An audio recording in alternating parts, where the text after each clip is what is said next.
ሰላም ጤና ይስጥልን ውድ የቻናላችን ቤተሰቦች የሰዓቱን አጫጭር ዜናዎች ይዘን ቀርበናል። ከሰዓቱ አጫጭር ዜናዎች ጋር ቢቮይ ነኝ፣ አብራችሁን ቆዩም። ለቻናሉ አዲስ የሆናችሁ ሰዎች ቻናሉን ላይክ፣ ሰብስክራይብ በማድረግ ቤተሰብ እንድትሆኑ በአክብሮት እጠይቃለሁ። የቻናላችንን ማደግም እንድትደግፉ ስል በአክብሮት ደግሜ እጠይቃለሁ። ወደ ዜናዎቹ እናመራለን። የኢራኑ የበላይ መሪ ሙጃታብ ካሜኒ የሀገሪቱን የዩራኒየም ክምችት ከሀገር እንዳይወጣ ትዕዛዝ ሰጥተዋል። በዚህም ተጨማሪ ዝርዝር ዜናዎችን ይዘናል።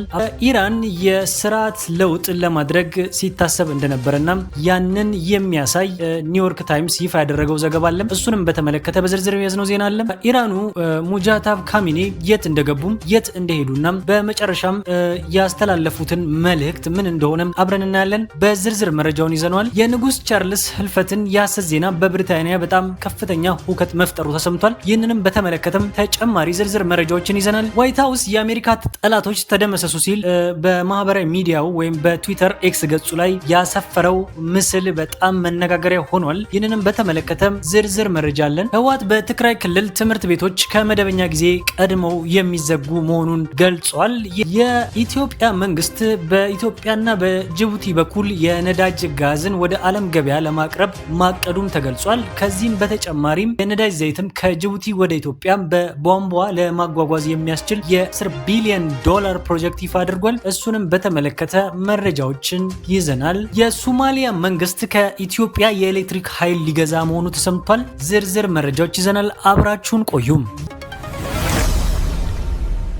የኢራኑ የበላይ መሪ ሙጃታብ ካሜኒ የሀገሪቱ የዩራኒየም ክምችት ከሀገር እንዳይወጣም ጥብቅ ትዕዛዝ ማስተላለፉም የሮይተርስ የዜና ወኪል የኢራን ከፍተኛ ባለስልጣናትን ጠቅሶ እንደዘገበው የሀገሪቱ የበላይ መሪ አያቶላ ሙጃታብ ካሜኒ ወደ ጦር መሳሪያነት ሊቀየር የተቃረበውን የኢራን ከፍተኛም የዩራኒየም ክምችት በምንም አይነት ሁኔታ ውስጥ ከሀገር መውጣት እንደሌለበትም ትዕዛዝ ሰጥቷል። ሁለት የኢራን ከፍተኛም የደህንነት ምንጮች መረጃውን ያረጋገጡም ሲሆን አንደኛው ምንጭ በኢራን ግዙው አካል ውስጥ ያለው ሙሉ ስምምነት የዩራኒየም ክምችት ከሀገር መውጣት የለበትም የሚል ነው ሲሉ ገልጿል። ይህ ሁኔታም በአሁኑ ወቅት በአሜሪካና በኢራን መካከል በፓኪስታን አምባሳደርነት በኩል እየተካሄደ ባለው የሰላም ድርድር ትልቅ ፈተናም እንደሚሆን እየተነገረ ሲሆን አሜሪካ ከዚህ ቀድሞ የኢኮኖሚ ማዕቀቦችን ለማንሳት የኢራን የዩራኒየም ክምችትን ወደ ሶስተኛ ሀገር እንደ ሩሲያ ወይም ኦማን እንዲዘዋወር በቅድመ ሁኔታነት ስትጠይቅም እንደነበረም ተገልጿል። ኢራን የዩራኒየም ክምችቱን ሀገር ውስጥ ማቆየት የፈለገችውም እንደ ዋነኛም የደህንነት ዋስትናም በመቁጠር እንደሆነና በአሜሪካ ላይ ያላትን የድርድር አቅም ለማጠናከር እንደሆነም ፖለቲካዊ ተንታኞችም እየገለጹ ይገኛሉ። በኒውዮርክ ታይምስ ይፋ የተደረገ ዘገባም አሜሪካና እስራኤል በኢራን ላይ የከፈቱትን ወታደራዊ ጥቃት ተከትሎም የቀድሞውን ፕሬዝዳንት መሐመድ ነጂድ ወደ ስልጣን ለመመለስ ሚስጥራዊ እቅድ አውጥተው እንደነበረም ተጋለጠም። ዘገባው እንዳመለከተውም የእቅዱ ዋና ግብ የበላይ መሪውን አያቶላ አሊ ኻሜኒን በማስወገድ የስርዓት ለውጥ ለማምጣትም ነበር። ለዚህም ሲባል በእስራኤል የጦር አውሮፕላኖች የታገዘም የነፍስ አድን ዘመቻም ተካሂዶ ነበር። ሆኖም በጥቃቱ ወቅት አህመድ ነጂድ ላይ መጠነኛም ጉዳት መድረሱን ተከትሎ በተፈጠረው ግራ መጋባትና ተስፋ መቁረጥ እቅዱም ሳይሳካ መቅረቱም ተገልጿል። ምንም እንኳን አህመድ ነጂድ የአሜሪካና የእስራኤል ጠንካራ ተቃዋሚ ቢሆኑም አሁን ካለው የኢራን ገዢ ስርዓት ጋር የነበረውን አለመግባባት ለዚህ ሴራም እንደመነሻም ተወስዶም እንደነበርም ተመላክቷል። የቀድሞው የኢራን ፕሬዝዳንት ኢብራሂም ራይሲ በሄሊኮፕተር አደጋም ህይወታቸውም ካለፈ ሁለተኛ ዓመት መታሰቢያ ጋር ተያይዞም አዲሱ የሀገሪቱ መንፈሳዊ መሪ ሙጃታብ ካሜኒ ለመጀመሪያ ጊዜም የጽሁፍ መግለጫም ሰጥቷል።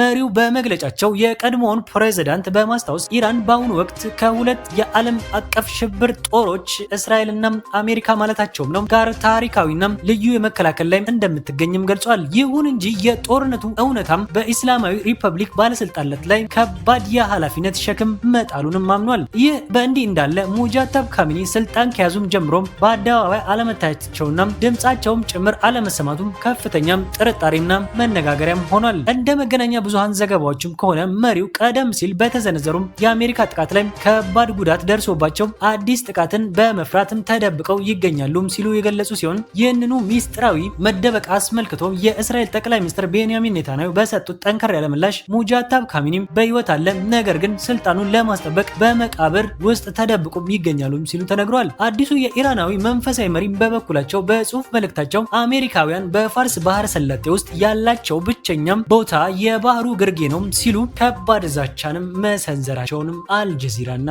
የፋርስ የዜና አገልግሎትም ዘግበዋል። የብሪታንያው ሬዲዮ ካሮላይን ማክሰኞ ዕለት ንጉስ ቻርልስ ሳልሳዊ ከዚህ ዓለም በሞት ተለይተዋል የሚል አስደንጋጭ የሐሰት ዜናም በስህተት በማስተላለፍ በሀገሪቱ ትልቅ መደናገጥም ፈጥሯል። ጣቢያው የብሔራዊ መዝሙር ካሰማም በኋላ ፕሮግራሙን ለ15 ደቂቃዎች አቋርጦ በዝምታም ቆይቷል። ይህ ክስተት የተፈጠረው ሁከቱ በሰፊው ከተወራ በኋላም የጣቢያው ስራ አስኪያጅ ፒተር ሙለር ይፋዊ ይቅርታም ጠይቋል። ድርጊቱም የተፈጠረው በስቱዲዮ ኮምፒውተር ስህተት ምክንያት ንጉሳውያን ሲያርፉ የሚተገበረው የአደጋ ጊዜ መመሪያ በድንገት በመነሳቱ እንደሆነም አስረድቷል። ጊዜውም ዜናው በተሰራጨበት ወቅትም ንጉስ ቻርልስ እና ንግስት ካማሊም በሰሜን አይርላንድም ይፋዊ ጉብኝት ላይ እንደነበሩም ታውቋል። ጣቢያውም ለንጉሱና ለተደናገጡ አድማጮች በሙሉም ጥልቅ ይቅርታንም አቅርቧል። ዋይት ሃውስ የአሜሪካ ጠላቶችም ተደመሰሱ የሚል መግለጫ ወጣ።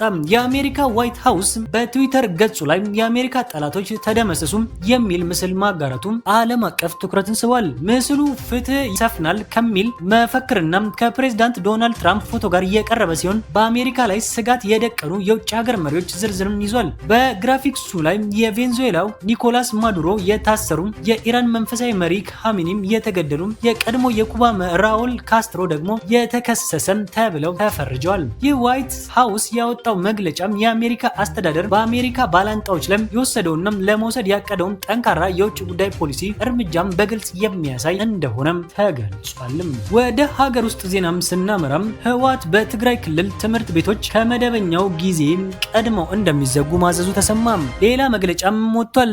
በዶክተር ደብረጽዮን ገብረ ሚካኤል የሚመራው የህወሓት ቡድን በትግራይ ክልል የሚገኙ ትምህርት ቤቶች ከመደበኛው የጊዜ ሰሌዳ አንድ ወር ቀድሞ እስከ ግንቦት 30 ቀን ድረስ ሙሉ በሙሉ እንዲዘጉ መመሪያ ማስተላለፉ ቢነገርም እስካሁን በጊዜ አስተዳደሩ እጅ እንደሚገኙ የሚነገርለት የትግራይ ኮሚኒኬሽን ፌስቡክ ገጽ ይዞት በወጣ መግለጫ ላይ እንደተመላከተው የትግራይ ትምህርት ቢሮ የ8ኛ ክፍል ፈተናም ከሰኔ 3 እስከ 5 የ12ኛ ክፍል ፈተና ደግሞ ከሰኔ 24 2018 ዓ.ም ጀምሮ እንደሚሰጥም አስታውቋል። በዘንድሮ ፈተና ጊዜም ከ63000 በላይ የ8ኛ ክፍል እና ወደ 30000 የሚጠጉ የ12ኛ ክፍል ተማሪዎችም እንደሚፈተኑ የቢሮው መረጃም ያመለክታል። ቢሮው ተማሪዎች በቂ ዝግጅት እንዲያደርጉም ወላጆችና መምህራን ደግሞ አስፈላጊውን ድጋፍ እንዲያጠናክሩም ጥሪ አቅርበዋል።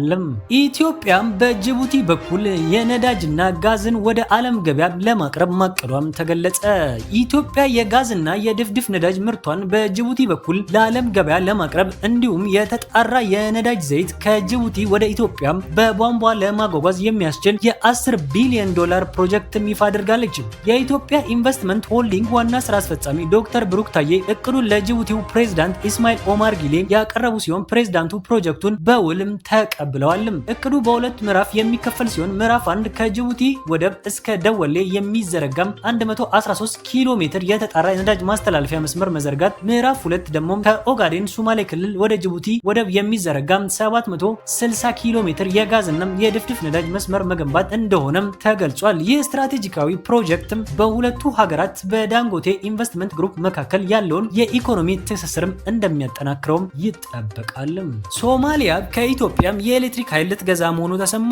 የሶማሊያ መንግስት ከኢትዮጵያም የኤሌክትሪክ ኃይል ለመግዛትም የመጨረሻ ምዕራፍ ላይ መድረሱን አስታወቀም። የሶማሊያም ኢነርጂ ሚኒስትር አብዱላሂ ቡድሃን ዋርሳሜ እንደገለጹት ኃይሉ በደወሎ በዋዴሌና በጎልድጎብ መስመሮች በማስገባት ለተለያዩ የሶማሊያ ከተሞች ለማዳረስም ታቅዷል። ለሁለቱ መስመሮች የተደረጉ የአዋጭነት ጥናትም መጠናቀቁም ታውቋልም። ለሰዓቱ የነበሩን አጫጭር ዜናዎች እነዚህን ይመስሉ ነበር። ለቻናሉ አዲስ የሆናችሁ ሰዎች ቻናሉን ላይክ፣ ሰብስክራይብ በማድረግ የቤተሰብ አባላት እንድትሆኑም በአክብሮት ጠይቃለሁ። እስከዛውም መልካም ጊዜ